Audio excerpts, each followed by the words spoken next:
మారిన తీర్పు. రచన పెంటకోట సోమినాయుడు. చందమామ కథ. కనకాంబరుడనే ఓ చిన్న రైతును లక్ష్మీపురంలో అందరూ గ్రామ పెద్దగా గౌరవించేవాళ్ళు.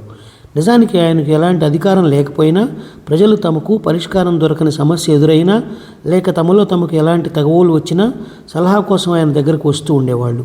కాలం గడిచి క్రమంగా కనకాంబరుడు వృద్ధుడవడంతో ఆయన కొడుకు వల్లపుడు గ్రామ పెద్దగా చలామణి కాసాగాడు. కనకాంబరుడు గ్రామంలో అందరి నుంచి గౌరవ మర్యాదలు తప్ప తనకంటూ ఆస్తిపాస్తులు ఏమీ సంపాదించుకోలేదు.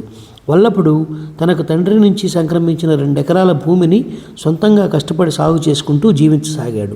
ఒకనాడు ఆ గ్రామానికి చెందిన రామయ్య అనే వృద్ధుడు, అతడి కొడుకు భీమయ్య వల్లభుడి వద్దకు వచ్చి తమ తగవు తీర్చమన్నారు. ముందుగా రామయ్య వల్లభుడితో, చూడు బాబు, నేనేమో బాగా ముసలివాడిని అయిపోయాను. నేను ఈ వయసులో కష్టపడి సంపాదించలేను. నా కొడుకు భీమయ్య నన్ను పోషించనంటున్నాడు. నాకు వీడొక్కడే కొడుకు. ఇప్పుడు నాకు తిండి బట్ట దొరికే మార్గం ఏమిటో నువ్వే చెప్పు అన్నాడు. ఇందుకు సమాధానంగా భీమయ్య, మా నాన్న సంపాదించే వయసులో వ్యసనాలకు బానిసై మా ఆస్తినంతటినీ నాశనం చేశాడు.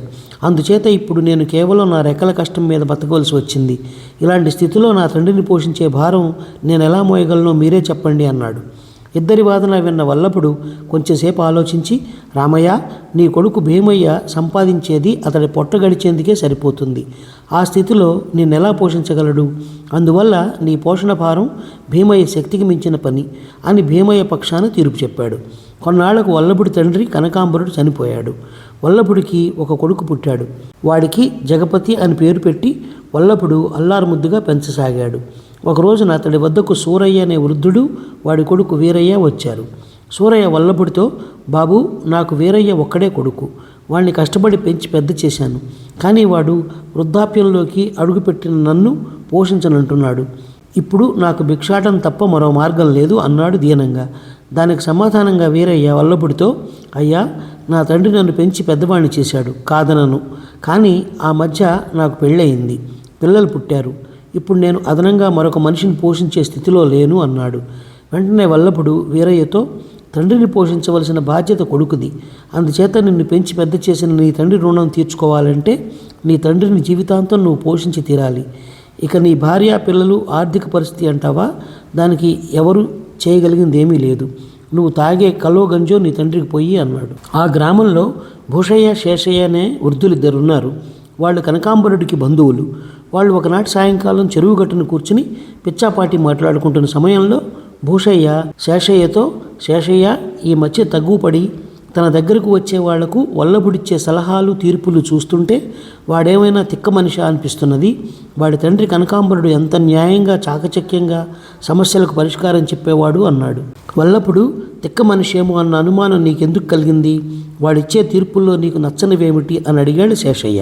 రామయ్య, అతడి కొడుకు భీమయ్య గొడవపడి మన వాడి దగ్గరికి తీర్పుకు వెళ్ళిన సంగతి నీకు గుర్తున్నది కదా అని అడిగాడు భూషయ్య. ఆ గుర్తులేకేం అన్నాడు శేషయ్య. ఆ తండ్రి కొడుకుల తగవు పరిష్కారంలో వల్లభుడు కొడుకు తరపున మాట్లాడి అతడికి అనుకూలంగా తీర్పు చెప్పాడు. అదే వల్లభుడు ఈ మధ్య తన దగ్గరకు తీర్పు కోసం వచ్చిన సూరయ్య, వీరయ్యలలో తండ్రి సూరయ్య తరపున మాట్లాడి కొడుకు వీరయ్యకు వ్యతిరేకంగా తీర్పిచ్చాడు. దీన్ని తిక్కగాక మరేమనాలి అని అడిగాడు భూషయ్య. శేషయ్య 1-2 క్షణాలు తలాడిస్తూ ఊరుకుని తర్వాత, భూషయ్య ఎంతటి న్యాయాధిపతి అయినా అతడి జీవన స్థితిగతులు, అతడి తీర్పులు బింబ ప్రతిబింబాలు. మన వల్లభుడు దానికి ఏమీ అతీతుడు కాదు అన్నాడు. కొంచెం వివరంగా చెప్పు అన్నాడు భూషయ్య. వల్లభుడు రామయ్య కొడుకు భీమయ్య తరపున మాట్లాడడానికి కారణం, అప్పట్లో అతను వృద్ధుడైన తండ్రి కనకాంబరుణ్ణి అయిష్టంగానే పోషిస్తూ ఉండడం, ఆ అయిష్టాన్ని పరోక్షంగా రామయ్య మీద కనబరిచాడు అన్నాడు శేషయ్య. సరే, మరి ఇప్పుడు తండ్రి సూరయ్యకు అనుకూలంగా తీర్పు ఇవ్వడంలో అర్థమేమిటి అని అడిగాడు భూషయ్య. వల్లభుడు వీరయ్యలో తన కొడుకును చూసుకొని భవిష్యత్తు గురించి భయపడ్డాడు. ఎందువలనంటే ఇప్పుడు తన తండ్రి చనిపోయాడు కాబట్టి తను తండ్రి స్థానంలో ఉన్నాడు. అందువల్ల తండ్రి అయిన సూరయ్యను సమర్థించాడు అని వివరించాడు శేషయ్య. అప్పటికి భూషయ్యకు అర్థమైంది, మనిషి సొంత అనుభవాలను బట్టే ఎదుటి మనిషికి చెప్పే నీతులు మారుతుంటాయని అర్థమైంది. ఈ కథ నచ్చినట్లయితే షేర్, లైక్, సబ్స్క్రైబ్ చేసి పక్కనున్న గంట ఐకాన్ని కొట్టండి.